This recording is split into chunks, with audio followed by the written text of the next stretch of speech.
ሰላም አለይኩም ወራህመቱላሂ ወበረካቱሁ።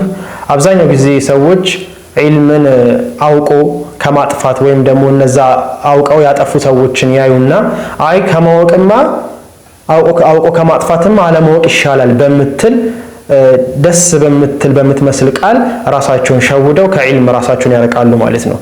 ይሄ ትክክለኛ ያልሆነ መፍትሄ ነው ማለት ነው። ምክንያቱም የውመል ቂያማ ከሚቀጡ ሰዎች ውስጥ አዎ ዒልም ኖሮት ለአላህ ሱብሓነሁ ወተዓላ ብሎ ያላስተማረ ወይም ደግሞ በዛ ዒልም ያልሰራበት ነው። ነገር ግን ይሄ ገንዘብም ኖሮት በአላህ ሱብሓነሁ ወተዓላ መንገድ ኢንፋቅ ያላደረገም ሰው ለአላህ ብሎ ኢንፋቅ ያላደረገ ለይስሙልኝ ያደረገም ሰው ይቀጣል። ግን ይቺን ምሳሌ አላደርግም። አይ ገንዘብ ኖሮትማ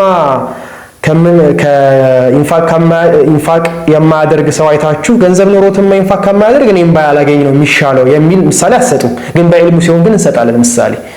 ስለዚህ አያችሁ ሁለቱም ተቃራኒ ነገር ነው እያደረግን ያለ ነው። መፍትሄ አይሆንም ማለት ነው። ገንዘቡን እናገኛለን እንለፋለን፣ ለገንዘቡ ሲሆን እንለፋለን። አይ ሌሎች ሰዎች እኮ ገንዘብ አግኝተው ኢንፋቅ እያደረጉ አይደሉም እንዴ እነሱ ስላላደረጉ ነው ያላደርግም ማለት ነው እንዴ አደርጋለሁ እኔ ገንዘብ ላገኝ እንጂ ሐጅ አደርጋለሁ ገንዘብ ላገኝ እንጂ እንዲህ አደርጋለሁ ማለት ግን ዒልም አግኝተው ግን መጥፎ ስራ የሰሩ ሰዎች ግን እነሱን ስናይ ምንድነው የምንለው?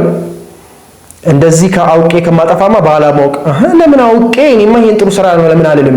በገንዘብ ሲሆን እንፈልገዋለን ገንዘቡን፣ ላኪን በዒልም ሲሆን ግን ወደ ኋላ እንሸሻለን ማለት ነው። ስለዚህ ሁለቱም የሚጋጭ ነገሮች ናቸው ማለት ነው። ስለዚህ ባለማወቃችን ስላላወቅን አንጠይቅም ማለት አይደለም። ለምን አልተማርክም ተብለን እንጠየቃለን ማለት ነው። አውቀን ደግሞ መጥፎ ስራ ከሰራን ለምን አውቀህ መጥፎ ስራ ሰራህ ተብሎ በሁለቱም መጠየቃችን አይቀርምና እኛ ትኩረት ማድረግ ያለብን ዒልም ማግኘት አለማግኘቱ ባላቅ ይሻላል የሚለው ሳይሆን አውቄ እንዴት ነው ተገብረው አላህ ሱብሓነሁ ወተዓላ ቀጥተኛው መንገድ እንዴት ነው የሚመራኝ ብለን ነው እንጂ ማሰብ ያለብን ባለማወቅ ይሻላል ብለን ሁለቱን የማይሆን ምሳሌ መስጠት አያስፈልግም ማለት ነው።